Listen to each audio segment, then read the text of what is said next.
Hello my friends and welcome back. Thank you very much for being with me again today.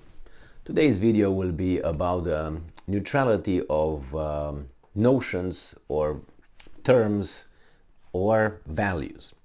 And that is, they are as they are regardless who employs them.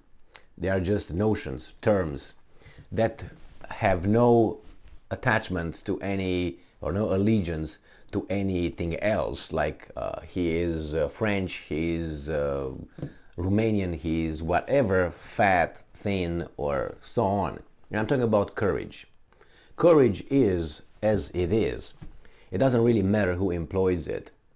It is if it's the enemy who employs courage and displays courage, I should call that enemy of mine courageous, even if it's against me.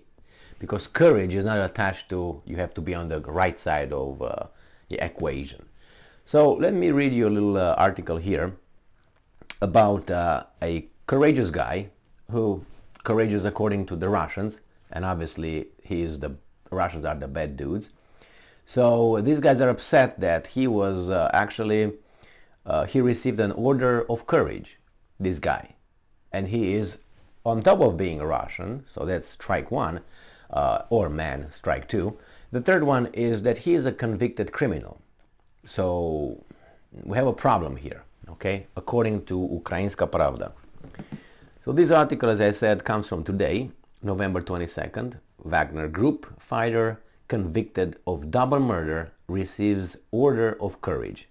So Ukrainska Pravda reports that a Wagner Group mercenary, fighter, lover, however you want to label this person, convicted of double murder, receives order of courage. So this guy made some big mistakes in the past. He gets employed by Wagner Group. He does something courageous, and these guys give him the order of courage. And Ukrainska Pravda is upset and is making fun of this guy in a way.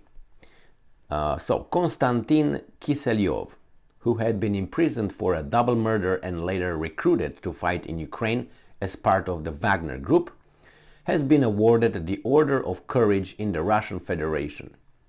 Now this source is Vaznia Istory, Important Stories, an independent Russian investigative reporting media outlet with reference to sources. Alright, it says here that this guy Kiselov signed a contract with the Wagner Group in October 2022 after Prigozhin visited the prison where Kiselov was held. Kiselov was later decorated and appointed a unit commander for being the only person from his unit to survive an artillery attack. Now it says that these guys report that Kiselov was convicted of murder and I'm quoting, causing death by negligence in September 2017. So this is what they give you. He was survival of an attack, and I don't know the details. Anyway, the group decided that he displayed courage, and they awarded him the medal or the order or however you want to call it. Now, these guys in Ukrainska Pravda look at it as and the other guys probably, look at it like, oh my God, that's outrageous. Is it outrageous? I personally don't think it's outrageous whatsoever. And I tell you why. Courage is a neutral term, is a neutral act. It doesn't matter if Emil does it, or Michael Jackson does it, or I don't know, Tom Jones does it. And one more thing.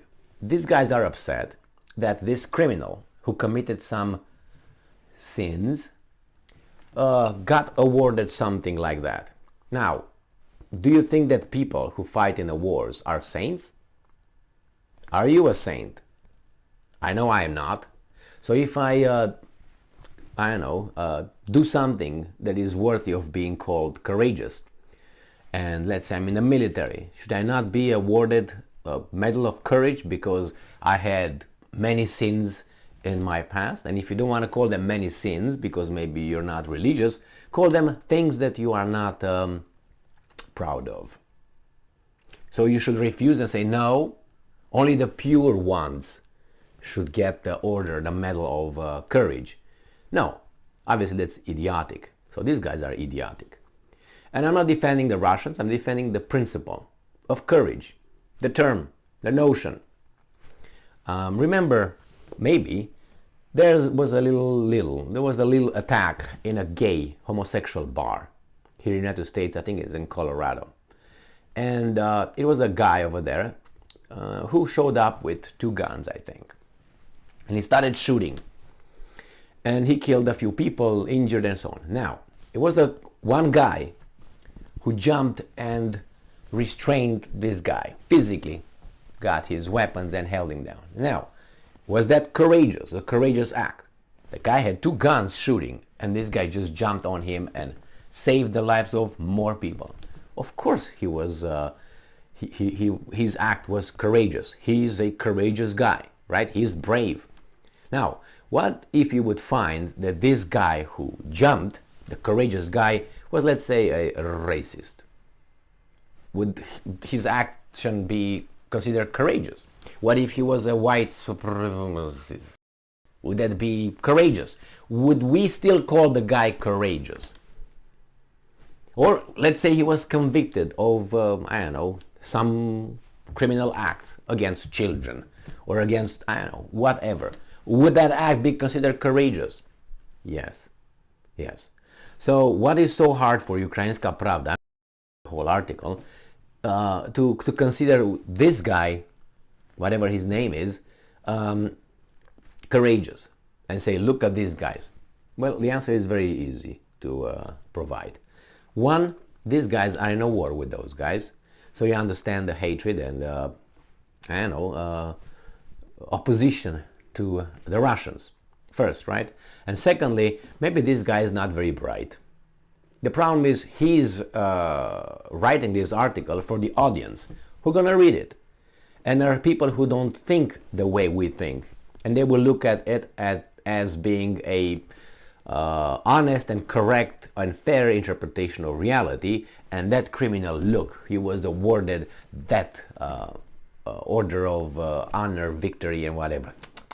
And they will grow up thinking that what this weasel who wrote that article is really the way people should think. No, people should not think that way.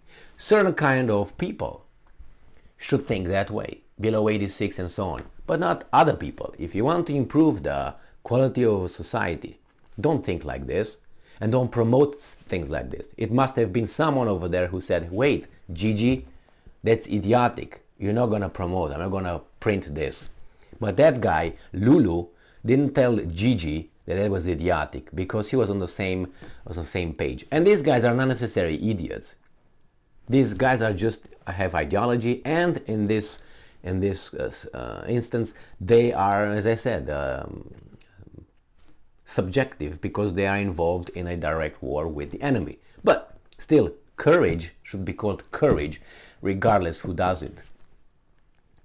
Remember, for my friends who fought the Germans in the Second World War, and I'm sorry to resurrect them again, how bad, how good, how awful that war was, and how the Nazis and all that. Remember, let's say you have a German in the Wehrmacht, and he goes and he commits an act of bravery. I don't know, save something. Save, I don't know, a platoon or a village or something. And he gets awarded, let's say, an Iron Cross. All right? And he gets an Iron Cross, let's say, order, what, 1, I think it is, first class. All right, so he gets a first class Iron Cross for that, even though you have to be extraordinary. Anyway, he gets it. And you meet this person, let's say he doesn't perish in the Second World War, and you meet him now in the United States. He immigrated to the United States, and he's, let's say, 97 or something. And you meet him, and he shows you, hey, this is for my bravery. He fought against your Americans and Canadians, being in this case here, your ancestors. Would you consider that guy a brave man, even though he fought against you, your people? Yeah, I would.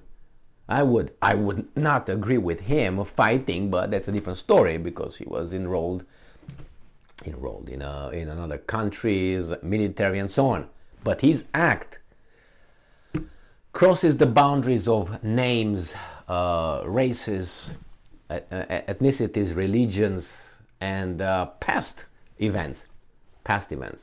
Because if you committed something in the past, it doesn't mean you can't commit something great later. The same with love. If you hate, you can't love, and vice versa. If you love, you can't hate. I'm pretty sure we hated at one point in our lives something or someone, and on the other hand, we can all say, well, we also loved something or someone in our lives. So you see, we have to call it because the terms, the notions are there.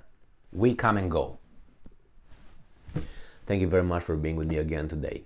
Stay strong, stay smart, look for the truth, and be just.